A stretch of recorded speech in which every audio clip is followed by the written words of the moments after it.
I let my ex-husband think he'd won custody, until the judge saw the evidence I'd been gathering for years.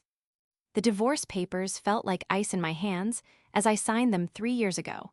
But what really froze my blood was watching him smirk across the courtroom. He thought he was so clever, manipulating every conversation, every interaction with our daughter to make me look like the unstable one. His expensive lawyer painted me as an emotional wreck who couldn't handle the pressures of single motherhood, while he sat there in his tailored suit, playing the role of the concerned father perfectly. Our daughter was only 7 then, too young to understand why mommy and daddy couldn't live together anymore, but old enough to notice when daddy started saying mean things about mommy during their weekend visits. She'd come home confused, asking why daddy said I didn't love her enough to fight for her. Those words cut deeper than any insult he'd ever thrown at me during our marriage. The custody arrangement gave him primary custody, with me getting every other weekend and one evening per week. It was a nightmare scenario, but I knew something he didn't. I knew his true nature would eventually show itself, and when it did, I'd be ready. So I started documenting everything, every missed pickup, every time our daughter came home upset, every inconsistency in his stories. My sister thought I was obsessing, spending too much time on my phone taking screenshots and writing detailed notes about every interaction. But I couldn't shake the feeling that this was far from over. He'd been controlling our entire relationship, and losing that control over me meant he'd double down on controlling our daughter. I just had to prove it. The first major red flag came 6 months after the divorce was finalized. Our daughter started having nightmares, waking up screaming about monsters in her room. When I asked her about it during our brief time together, she mentioned that daddy's new girlfriend didn't like it when she talked about me. The girlfriend would lock her in her room when she cried for mommy, telling her that big girls don't cry. I immediately started recording these conversations on my phone, being careful to do it naturally during our car rides or while we were doing homework together. I researched the laws in our state and discovered that as long as I was part of the conversation, I could legally record it.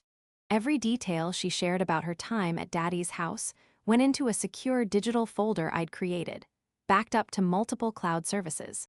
His new girlfriend became a constant presence in our daughter's life, and not a positive one. She was young, maybe 23, and clearly resented having a child around cramping her style. Our daughter would tell me about being left alone for hours while they went out, about eating cereal for dinner because nobody felt like cooking, about being yelled at for normal kid behavior like leaving toys out or asking for help with homework. The most heartbreaking moment came when our daughter asked if she could live with me instead. When I gently explained that the court had decided she needed to stay with daddy, she started crying and said she felt like nobody wanted her. That conversation, recorded on my phone while we sat in my car outside the ice cream shop, became one of the most important pieces of evidence in my growing collection. I started taking pictures every time she came to my house. Not obvious ones, but casual shots that happened to capture bruises on her arms from being grabbed too roughly, or the dark circles under her eyes from not getting enough sleep. I documented every time she arrived hungry, every time her clothes were dirty or inappropriate for the weather, every time she seemed withdrawn or anxious. My mother, who'd always been skeptical of my ex-husband even during our marriage, became my unofficial investigator. She'd drive by his house at random times, noting when his car wasn't there, but our daughter's bedroom light was on. She'd screenshot his social media posts, showing him at bars or parties on nights when he was supposed to be taking care of our daughter. Her dedication to helping me build this case gave me strength during the darkest moments. The school became an unexpected ally in my evidence gathering. Our daughter's teacher started reaching out to me with concerns about her behavior and academic performance. She was falling asleep in class, having difficulty concentrating, and her grades were slipping. When I asked the teacher to document these observations officially, she agreed to write detailed reports about the changes she'd noticed since the custody arrangement began. I also started tracking his financial behavior through our joint accounts that remained open for child support purposes. He was spending money on expensive dinners, weekend trips, and luxury items while claiming he couldn't afford things our daughter needed for school or activities. Every bank statement became evidence of his misplaced priorities. The breaking point came during a school performance where our daughter was singing in the choir. I arrived early to get a good seat, expecting to see him there supporting her. Instead, I watched our daughter scan the audience desperately, looking for his face. He never showed up. Later, I found out through social media that he'd been at a casino with his girlfriend that evening, posting pictures of their winnings while our daughter performed her heart out to an empty chair. That night, our daughter called me crying, asking why Daddy didn't come to her concert. I recorded that conversation too, her little voice breaking as she wondered if she wasn't important enough for him to remember. It was one of the hardest things I'd ever had to listen to, but I knew it was crucial evidence of his neglect. My best friend, who worked in family law, helped me understand how to organize all this evidence properly. She explained that emotional abuse was just as damaging as physical abuse, and that a pattern of neglect could be enough to change a custody arrangement. She connected me with a lawyer who specialized in cases like mine, someone who understood that not all abuse leaves visible marks. The new lawyer was amazed by the thoroughness of my documentation. I had 3 years' worth of evidence, thousands of photos, hours of recorded conversations, school reports, medical records, financial statements, and witness testimonies from teachers, neighbors, and family members. She said it was one of the most comprehensive cases she'd ever seen. Meanwhile, my ex-husband had no idea what was coming. He continued his pattern of behavior, becoming even more careless as time went on. He'd cancel visitations at the last minute, forget to pack our daughter's medications, and send her to school in dirty clothes. Each incident was carefully documented and added to my growing file. The custody modification hearing was scheduled for a Tuesday morning in late fall. I'd been preparing for this day for 3 years, and I felt ready. My lawyer had warned me that he'd likely try to paint me as a vengeful ex-wife who was manipulating our daughter, but we had evidence that spoke for itself. Walking into that courtroom, I felt different than I had during the divorce proceedings. This time, I wasn't the emotional wreck his lawyer had portrayed. I was a mother who'd spent 3 years methodically building a case to protect her child. I had facts, documentation, and witnesses. I had the truth on my side.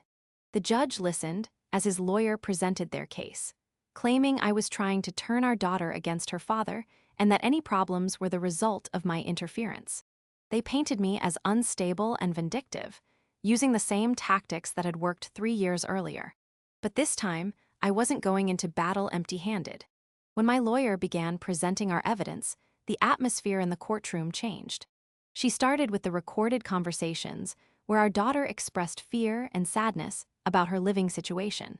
The judge's expression grew more serious as he heard our daughter's voice describing being locked in her room and left alone for hours. Then came the photographs, hundreds of them, showing our daughter's decline over the 3 years. The judge could see the progression from a happy, healthy child to one who looked tired, anxious, and neglected. My lawyer presented them chronologically, creating a visual timeline of the deterioration in our daughter's well-being. The school reports were devastating to his case.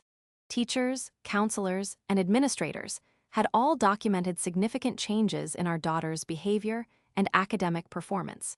The judge read through report after report describing a child who was struggling emotionally and academically under the current custody arrangement. My mother took the stand as a witness, describing the numerous times she'd observed our daughter being left alone or returned to my house in poor condition. Her testimony was calm and factual, backed up by the photographs and notes she'd taken over the years. The judge listened intently as she described finding our daughter wandering in the yard unsupervised at night. The financial evidence showed a pattern of irresponsibility and misplaced priorities. While claiming he couldn't afford basic necessities for our daughter, he was spending thousands on entertainment, gambling, and luxury items. Bank statements don't lie, and they painted a clear picture of someone who wasn't prioritizing his child's needs. Then came the moment I'd been waiting for.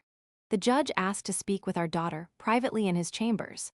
She was now 10 years old, mature enough to express her own preferences about her living situation. I wasn't allowed to hear what she said, but I could see his expression when he returned to the courtroom. Something had shifted. My ex-husband's confident demeanor began to crack as the weight of evidence mounted against him. His lawyer tried to discredit my documentation, claiming it was taken out of context or manipulated, but the sheer volume and consistency of the evidence made their arguments fall flat. You can't fake 3 years of detailed documentation involving multiple witnesses and official sources. The judge's final ruling was everything I'd hoped for and more. Primary custody was transferred to me immediately, with supervised visitation rights for my ex-husband until he could demonstrate significant changes in his behavior and living situation. The judge specifically cited the evidence of neglect, emotional abuse, and failure to prioritize our daughter's needs.